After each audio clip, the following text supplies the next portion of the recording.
Kolejne lekcje. Życie bakterii pod lupą. Jak to jest być bakterią?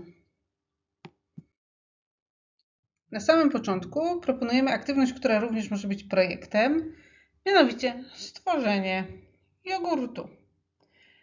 Pytaniem problemowym, jakie tu mamy, jest to, jakie warunki muszą zaistnieć, aby doszło do fermentacji mlekowej lub kiedy fermentacja mlekowa zachodzi najefektywniej.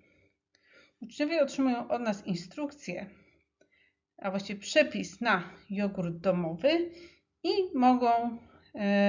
mogą to przeprowadzić. Troszkę bardziej rozbudowaną wersją, która może być projektem, jest wersja, którą Państwu pokażę. O, dokładnie, to jest wersja, którą podjęli moi uczniowie, mianowicie czy rodzaj mleka ma wpływ na produkcję jogurtu. To było bardzo interesujące, w jaki sposób to dziewczęta zrealizowały.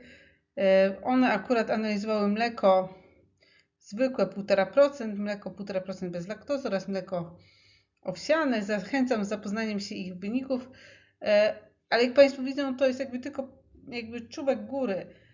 Ten projekt można potraktować o wiele szerzej i znowu prosty w realizacji,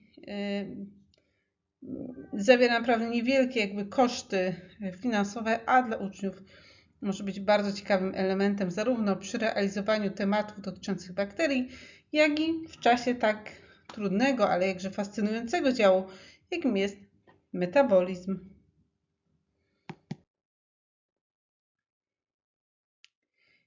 Kolejna aktywność. Tym razem zajmiemy się stresem w życiu bakterii. Analizujemy, co może być dla bakterii stresem, jakie czynniki mogą być, a następnie po tym, gdy uczniowie stworzą na ten temat mapę myśli, podsumowujemy to infografiką. A jednym z największych stresorów w życiu bakterii mogą być substancje chemiczne, które je zabijają, czyli antybiotyki. Zastanowimy się właściwie tym, czym jest antybiotyk i w jaki sposób bakterie mogą sobie z tym antybiotykiem poradzić. Jakie strategie obronne mogą przyjąć.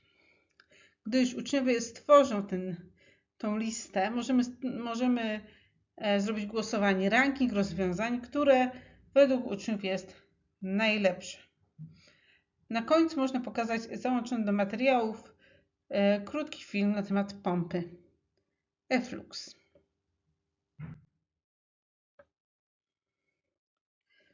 Pozostając nadal w temacie antybiotyków, proponujemy, aby jako kolejną aktywność zrealizować debatę na temat tego, czy antybiotykooporność jest problemem współczesnego świata.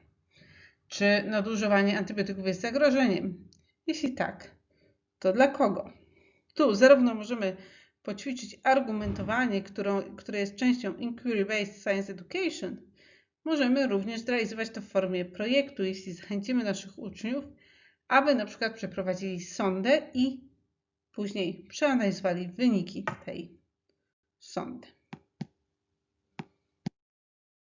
Tu propozycja właśnie takiego projektu zrealizowana przez uczniów. Jak widzą Państwo, młodzi podjęli wyzwanie i dość szeroko przeanalizowali tę kwestię antybiotykooporności. Oczywiście na tym posterze są pewne elementy, które należałoby skorygować, ale znowu, jak na pierwszy raz realizacji posteru naukowego jest to, myślę, dość interesująca praca, którą można się zainspirować. Jedna z moich ulubionych aktywności. Mianowicie, tu możemy na stronie internetowej poćwiczyć modelowanie, gdzie przy zmianie różnych elementów, substancji antybakteryjnych, zastosowania odpowiednich metod aseptycznych, długości trwania projektu, dodawania odpowiednich substancji odżywczych, tak aby uczniowie zbierali te informacje i wyhodowali pewien określony szczep bakterii, a drugi nie, To polecam zarówno zrobić razem z uczniami na lekcji, kiedy oni dyktują, jakie zmienne należy zastosować, ale później też udostępnić im ten link, żeby pobawili się w domu. I na końcu zadania ewaluacyjne. To akurat z matury.